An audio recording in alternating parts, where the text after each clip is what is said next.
제가 지금 있는 곳이 그 산 자락이라서 그런지 이 동네에 지렁이가 많아요. 나가면 아스팔트 위에도 지렁이들이 많이 나와 있습니다. 근데 그 지렁이들이 보면은 뭐 나올 이유야 많이 있겠습니다만 거의 다가 사람한테 밟히거나 자전거에 밟히거나 혹은 또 개미들한테 물려 죽기도 하고 또 해가 쨍쨍하게 찔 때는 그냥 말라서 죽기도 하더라고요.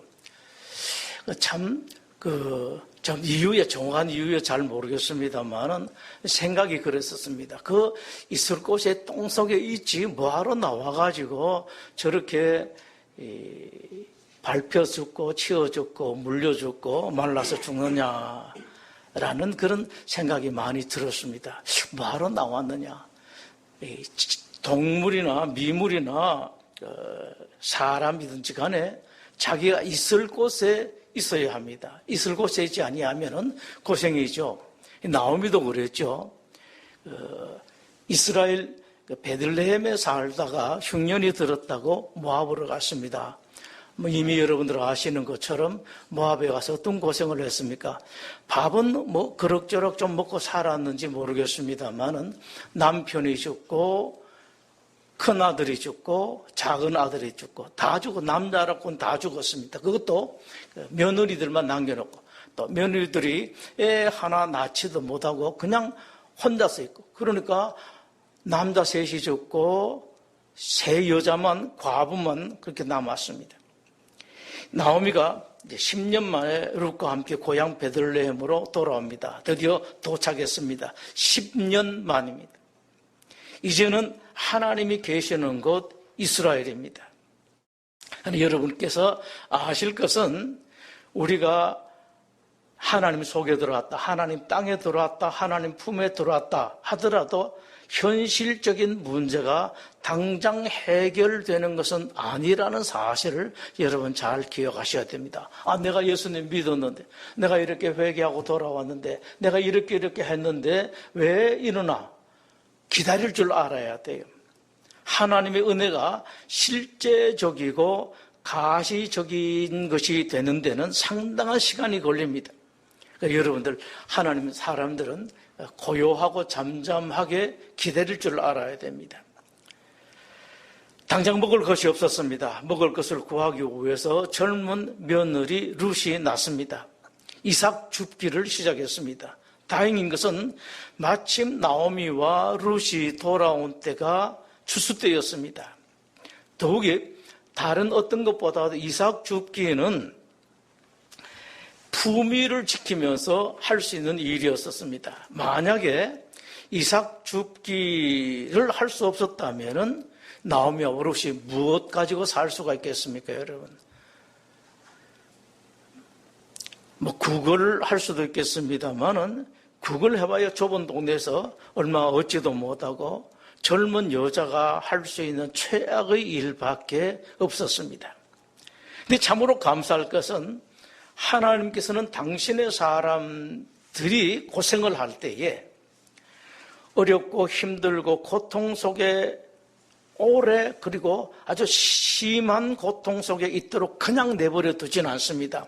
하나님 뜻이 계셔서 잠시는 고생하기도 하고 힘들기도 하고 고통을 당하게 하시기도 합니다만은 너무 심하게 그리고 너무 오래 두시진 않습니다. 여러분 이것을 알고 혹시 여러분 주변에 어떤 어려움이 있는 분들이 있을 때에 또 여러분들도 잘 알고 곧 끝난다 생각하십시오.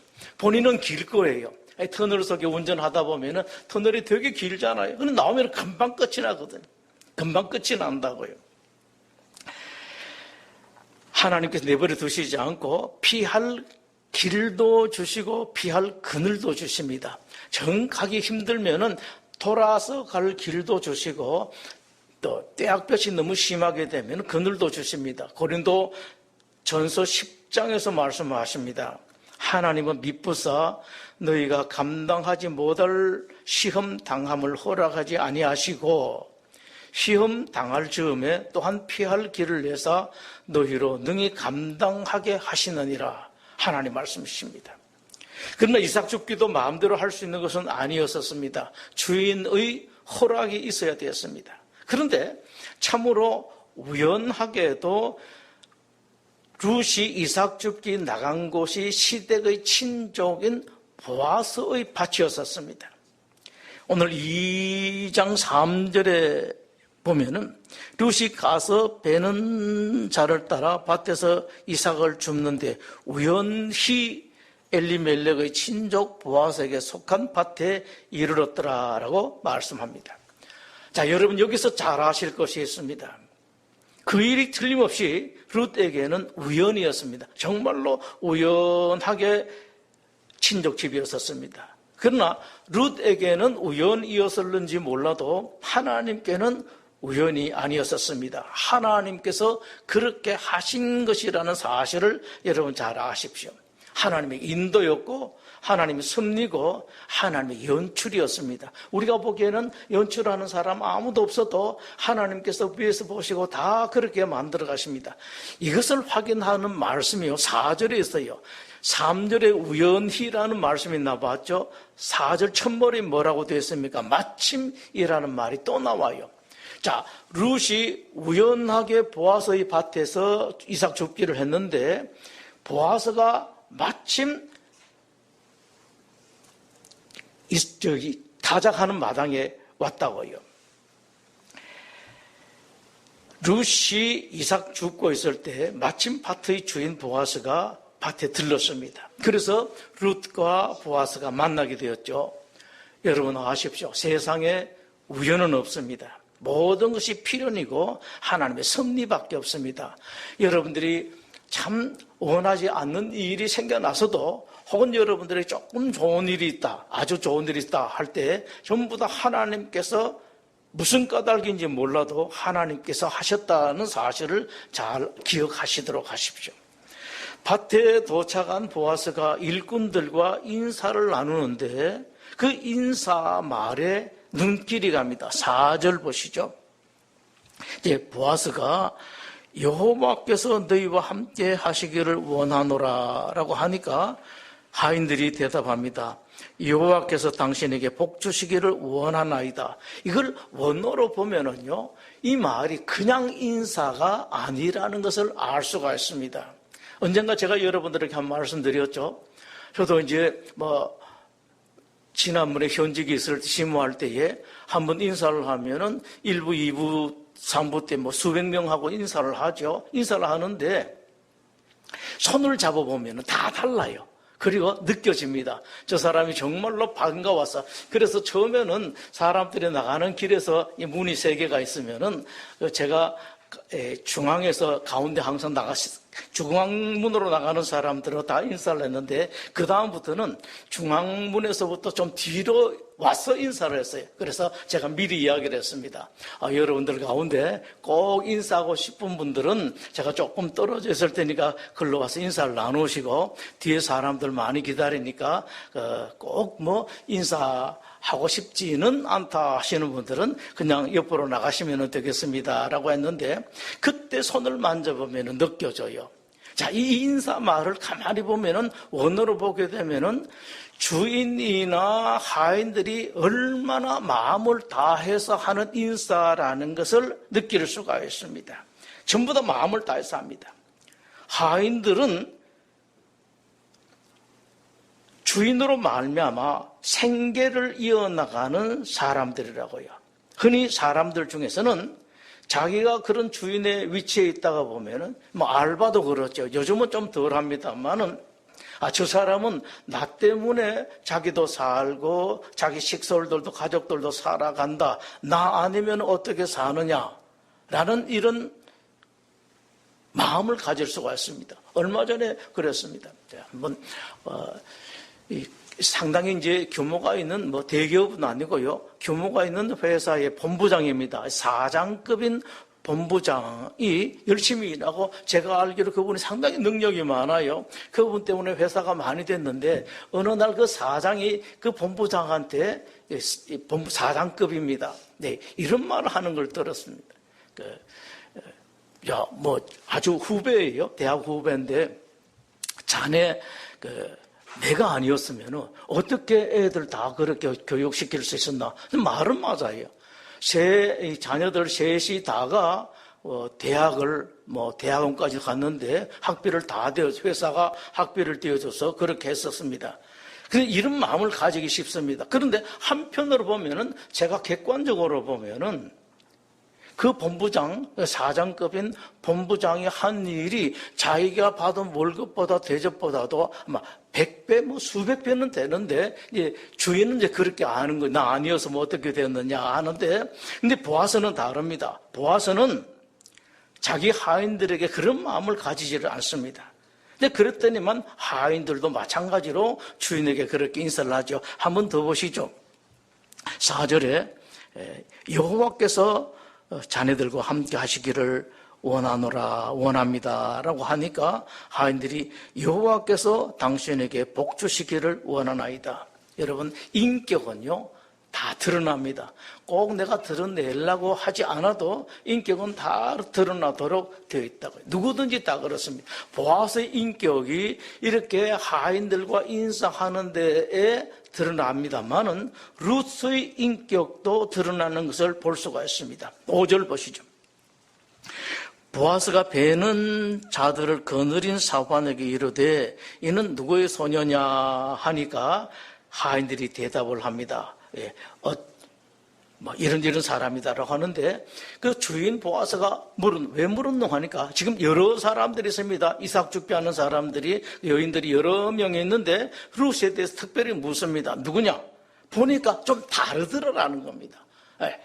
행동, 자태, 표정 이런 것이 다 다르더라라는 겁니다. 뭔가 좀 다르더라. 여러분 이런 모습 한번 보십시오. 크게 힘을 쓰지 않아도 이런 모습, 다른 사람 보면은 뭔가 길을 가면서도 뭘 하면서도 뭔가 다른 사람들이 있습니다. 7절에 보시죠. 하인들이 대답입니다. 나로 베는 자를 따라 단사에서 이삭을 죽게 하소서 하였고 그리고는 아침부터 와서는 잠시 집에서 쉰 외에 지금까지 계속하는 중입니다 라고 그렇게 대답합니다. 열심히 한다는 거예요. 그 다음에 11절에도 보아스가 말합니다. 이제 보아스가 어떤 여인이라는 걸 사람 알게 되었으니까 말합니다. 그동안 들은 소문이 있었죠. 내 남편이 죽은 후로 내가 시어머니에게 행한 모든 것과 내 부모와 고국을 떠나 전에 알지 못하던 백성에게로 다른 나라 왔죠. 오늘이 내게 분명히 알려졌느니라 라고 합니다. 그대로 다 드러났습니다.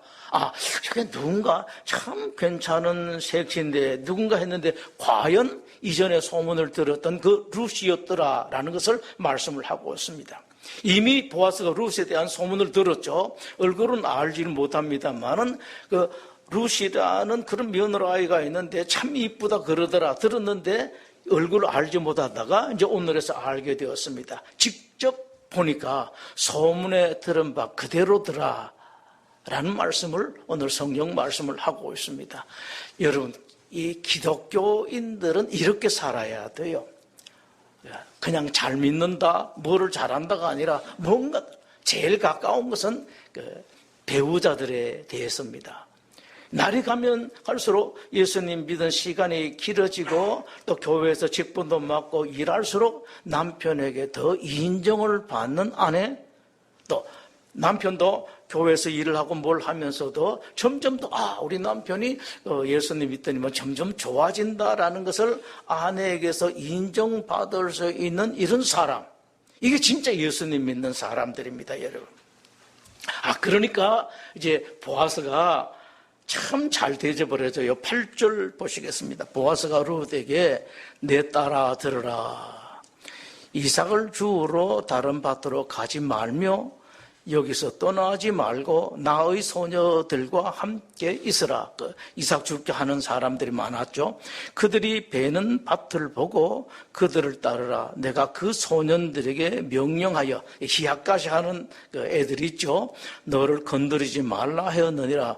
목이 마르거든 그릇에 가서 소년들이 길어온 것을 마실지니라 라고 그렇게 말합니다. 그리고 아주 자상하게 배려를 해줍니다. 14절입니다.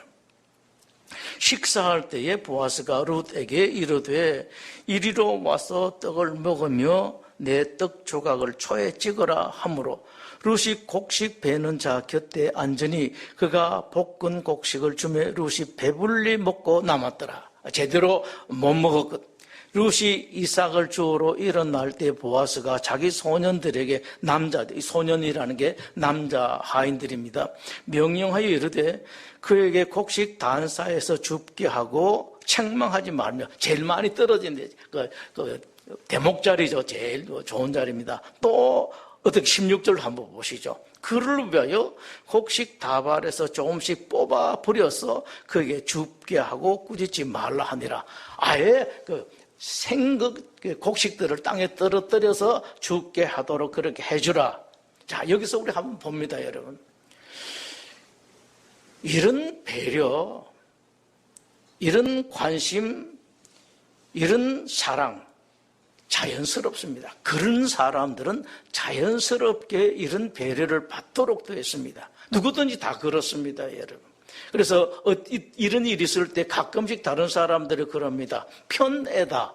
저도 편애한다라는 부목사님들 가운데서도요. 저는 정말입니다. 똑같이 하고 정말로 잘해준다고 했는데 어느 날 그래요. 이제 부목사님 중에서 쉽게 하는데 쉽게 이야기하는 목사님 왜 편애하십니까? 아니야, 난 정말 편애한 적 없어. 야, 내가 편애한 적이 어디 있었냐? 절대로 편애 안 했다고 그러는데, 목사라고 하는 사람이 그런 소리를 해요. 아닙니다. 목사님은 편애했습니다. 자꾸 그래요. 제가 몇 번 하다가, 말았습니다. 설명해봐야 소용이 없었습니다. 근데 저는 생각을 해요. 나는 편애했다고 생각하지 않지만 어쩌면은 내가 편애했을는지도 모르겠다라는 그런 생각을 한 적이 있었습니다. 저는 정말 의도적으로 편애하지를 않았습니다. 똑같고 제가 더 득보는 것도 없고 특별한 나하고 관계도 없는데 편애할 일도 없었는데 그러나 저는 생각합니다. 그 사람이 하도 강하게 그러기를 아닙니다. 편애했다 하도 강하게 그러기를 어쩌면 내가 편애했을는지도 모르겠다. 그러면 여러분 제가 아무 까닭도 없이 아무런 특별한 관계도 없이 편애했겠습니까? 그거 아니거든요. 그렇다면 만약 편애했다면 편애했을 만한 제가 의식적으로는 알지 못하지만 무의식적으로는 제가 뭔가 편애할 만한 까닭이 있었지 않을까 혼자서 반성한 적이 있었습니다. 자연스럽습니다. 그런 사람이 있으면 사랑이 가도록 되어 있죠. 중요한 건 그겁니다. 제가 방금 말씀드린 그런 예를 본다 한다면은 그 부목사님이 제가 아주 각별하게 아주 어려운 분을 이렇게 힘들게 어려울 때 오시게 해가지고 제가 최대한 챙겨드렸는데 그랬습니다. 만약에 정말로 그렇다면은 그 친구가 저한테 그렇게 불평이나 하소연하기보다는 저 사람은 그러면 왜 저 담임 목사의 편애를 받았을까 이렇게 생각하고 조금 더 노력을 했더라면 얼마나 저도 반성을 해요. 편애하면 안 되죠. 똑같은 부목사들인데 편애를 하면 안 되는데 편애한 것도 잘못이겠습니다만은 그 상대방 당사자로서는 그러면 저 사람은 왜 편애를 받고 나는 저런 편애를 받지 못했나 좀 생각했더라면 얼마나 좋았을까 하고 변명차 생각을 해봤었습니다. 다시 룻의 선택을 생각합니다. 가진 것 아무것도 없고 늙고 힘없는 시어머니. 이제는 자기 혹이에요. 자기가 업고 가야 됩니다. 이걸 선택했어요. 자기 고향으로 돌아가서 충분히 가능성이 있는 젊은 이와의 재혼, 그걸 포기하고 아무 재산도 없고 힘도 없고 의지할 것도 없는 시어머니를 택했었습니다. 사랑이었죠. 그리고 모압 신 버리고 이스라엘 신인 하나님 여호와를 선택을 했었습니다. 이 선택은 자기 희생이고 시어머니 대해서 희생이고 헌신이고 그리고 죽음을 각오한 결단이었었습니다. 하나님을 선택한 것은요. 그래서 생각하는 거죠. 요점에서 하나님은 이런 사람을 사랑하고 우리 하나님을 사랑한 사람에게 어떤 선물을 주실까? 제가 가끔씩 교인들을 보면서 그런 생각을 하게 돼요. 참 괜찮은 사람이 있으면은 지금 조금 어렵습니다. 그러나 하나님께서 언제 저 사람에게 은혜를 베푸실까라는 기대를 하는 적이 있습니다. 여러분. 바라기는 여러분들이 다 그렇게 사셨으면 좋겠습니다. 저는 잘못 알 수가 있습니다만은 하나님은 정확하게 아시거든요. 어떤 사람에게 은혜를 베풀어 주시고 어떤 사람 잘 되게 해주시는가. 그래서 여러분 생각하실 거 그겁니다. 세월이 지나가면서 한 달, 두 달 사이 말고요. 조금 세월이 지나가면서 내가 점점 더 하나님의 더 사랑을 받았느냐 아닌가 거꾸로 있냐 이걸 생각해 보시면 돼요. 예수님이 12살쯤 되었을 때에 말씀합니다. 예수님은 키가 자라면서 어떻게 했다고 말씀하죠? 이건 여러분 꼭 아셔야 돼요. 하나님과 사람으로부터 사랑을 더 받더라. 사람에게도 하나님에게도 사랑을 더 받더라라고 되어 있고요. 자, 사무엘이 어렸을 때도 그 말씀을 하고 있습니다. 사무엘이 정말로 이쁘게 컸거든요. 요즘은 잘 없습니다만 옛날에 여러분 택시 타면은 택시에 조그마한 아이 하나가 흰 옷을 입고 기도하는 사진이 옛날에 많이 걸려 있었다고요. 그게 누구냐 하니까 사무엘의 이 그림입니다. 사무엘 얼굴인데 12살쯤 되었다고 해요. 근데 사무엘에 대해서 이렇게 말씀합니다. 사무엘은 키가 자라면 세월이 감에 따라서 하나님과 사람에게 은혜를 더 받더라라고 되어 있습니다. 그래서 여러분들이 여러분 자신에 대해서도 여러분 자녀들을 또 손자들을 위해서 기도할 때도 이 기도 제목이 참 좋을 것 같다 생각합니다. 먼저 사무엘처럼 세월이 갈수록 점점 더 하나님에게도 사람에게도 은혜 받는 사람, 또 예수님처럼 세월이 가면서 사람에게도 하나님으로부터 사랑을 받는 사람, 간단하게 기도할 때 이게 최고의 기도 같습니다. 자, 이런 룻에게 하나님께서 어떤 상을 주실까 기대를 해봅니다. 저녁이 되었습니다. 이런 일이 있고 난 뒤에 저녁이 되어서 룻이 집에 돌아가서 시어머니에게 그날 이 일을 상세하게 보고를 합니다. 제가 오늘 이삭 줍기를 했는데, 이거 말씀을 들어보니까, 보아스라는 사람이 있다. 딱 이야기하니까, 나오미가 시어머니가 듣고 난 뒤에 딱 무릎을 칩니다. 그래. 보아스구나. 친족이다. 라고 말합니다. 그러면서 보아스에 대해서 설명을 하는데, 여러분, 20절 한번 보시죠. 나오미가 자기 며느리 룻이죠. 이르되 그가 여호와로부터 복받기를 원하노라. 그가 살아있는 자와 죽은 자에게 은혜 베풀기를 그치지 아니하는도다 라고 그렇게 하죠. 상당히 치합니다. 대단한 사람. 사람들 눈에 띄든지 안 띄든지, 사람들이 알아보든지 못 알아보든지, 알아주든지 안 알아주든지 간에 사람들을 도왔다라는 말씀이 이 말씀입니다. 어떤 사람은 생색내려고 돕는 사람이 있는데, 보아서는 그런 사람은 완전히 달리 알든지 모든지 간에 또 티내려고 하지도 않고 이 사람도 돕고 저 사람도 돕고. 다시 보시죠. 그가 살아있는 자와 죽은 자에게 은혜 베풀기를 그치지 아니하도다 라고 이렇게 말합니다. 자, 여기서 이제 우리 다시 보아스에 대해서 한번 생각해 보는 거죠. 참 이렇게 괜찮은 사람입니다. 이런 사람에게 하나님께서 어떤 복을 주실까? 어떤 상을 주실까?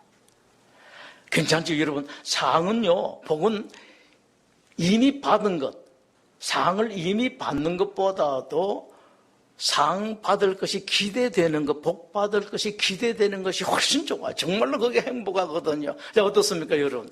여러분은 여기에 해당된다고 생각되십니까? 상 받을 사람, 복 받을 사람.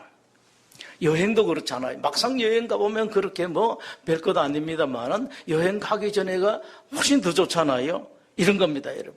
그래서 여러분, 이렇게 사시면서 그런 기대를 한번 해보십시오. 내가 하나님 앞에 정말로 이쁘게 괜찮게 살면서 하나님께서 나에게 어떤 복을 주실까, 어떤 상을 주실까. 출애굽기 33장은 이렇게 말씀합니다. 나는 은혜 베풀 자에게 은혜를 베풀고 긍휼히 여길 자에게 긍휼을 베푸느니라. 출애굽기 34장은 또 이렇게 말씀합니다. 여호와라 여호와라 자비롭게 은혜롭고 노하기를 더디하고 인자와 진실이 많은 하나님이라. 인자를 천대까지 베풀며 악과 과실과 죄를 용서하리라. 하나님은 절대로 잊어버리는, 모르시는 그런 하나님이 아니시라고요. 그 사람이 어떻게 살았는지, 어떻게 행동했는지 하나님께서 하나하나 다 아시고 전부 다 기억하신다고요. 그래서 여러분은요, 하나님께 은혜 내려주십시오. 혹은 요즘 그렇게 기도하는 사람이 있습니까? 상 좀 주십시오. 좋은 거 주십시오. 선물 주십시오. 또 복 주십시오라고 하나님께 그냥 애걸하듯이 간구할 필요는 없습니다.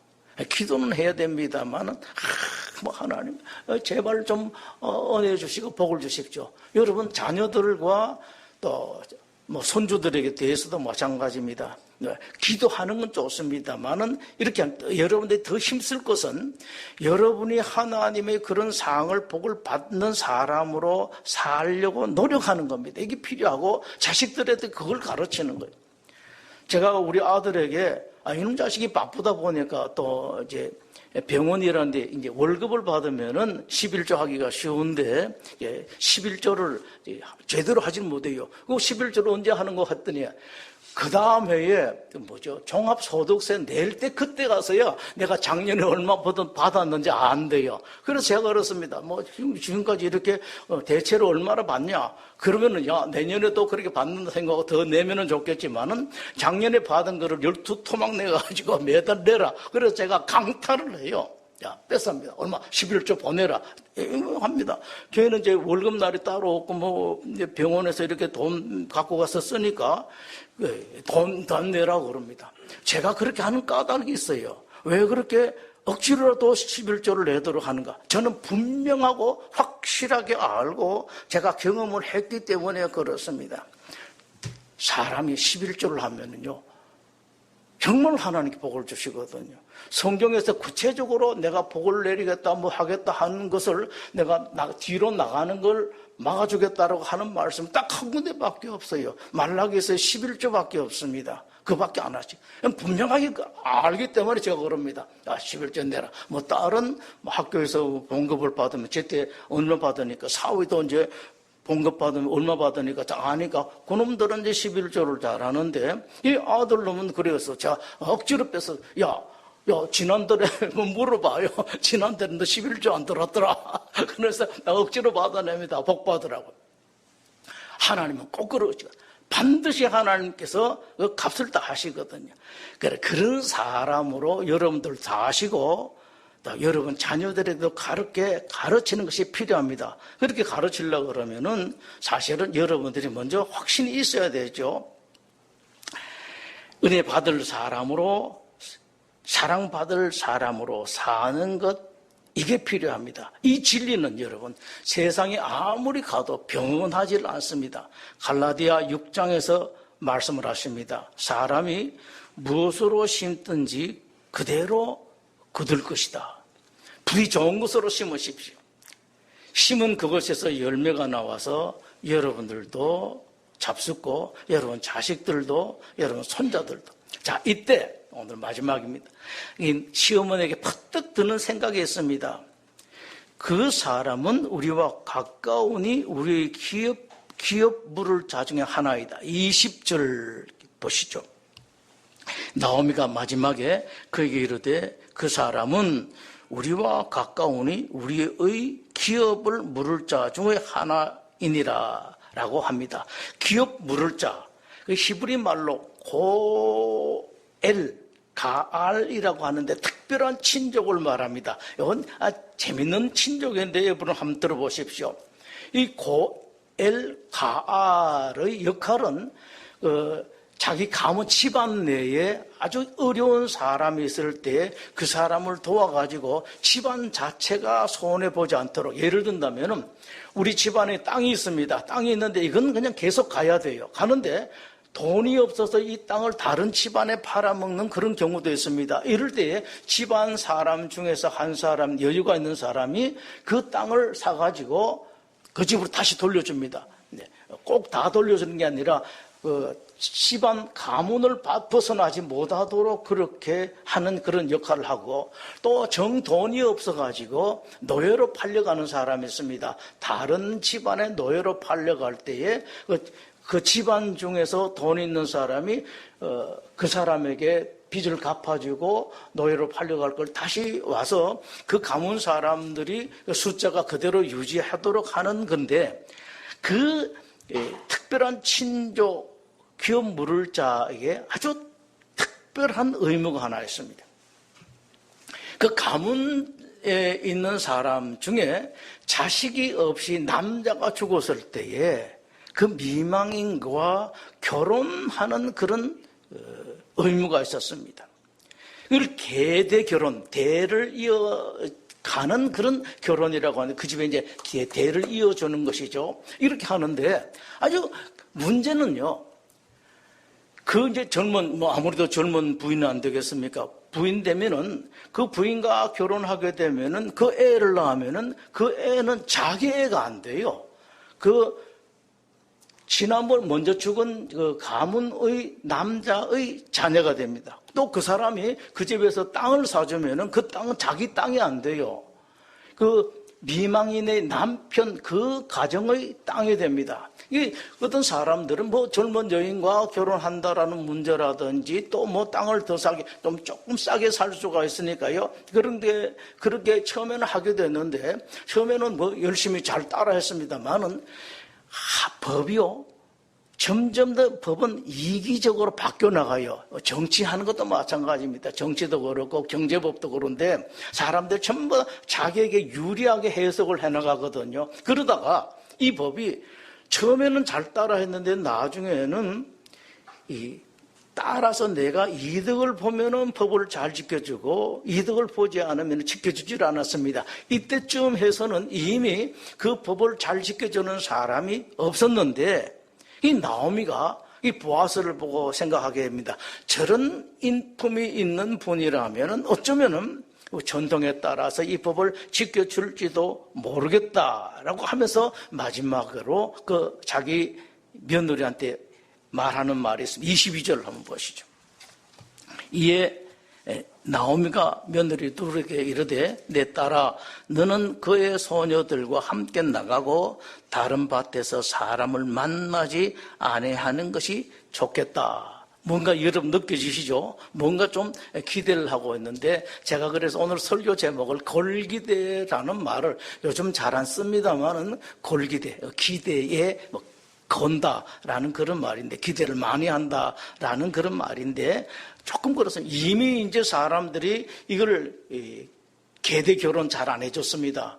그럼에도 불구하고 나오미가 보아스의 인품을 보고 골기대를 합니다. 조금 지나친, 좀 과한 기대를 합니다. 근데 여러분 아실 것은요, 하나님은 가끔씩 약간은 지나친 기대, 약간은 과한 기대 들어주실 때가 있습니다. 이게 복이라고요. 그럴 만한 사람에게 주는 것은 우리가 충분히 이해가 되죠. 그런데 어떨 때는 보면은 약간은 좀 과하다 싶은데도 불구하고 하나님 들어주실 때가 있다고요. 어떤 때요? 그럴 만한 사람, 과한 기대 더 주실 만한 사람이 있습니다. 복 주실 만한 사람, 상 주실 만한 사람, 좋은 선물 주실 만한 사람, 그걸 뛰어넘어서 그보다 약간은 더 과한, 지나친 그런 기대까지도 채워주시는 경우가 있습니다. 바라기는 여러분들이 그런 사람들이 되시면 정말 좋을 것 같습니다. 기도하겠습니다.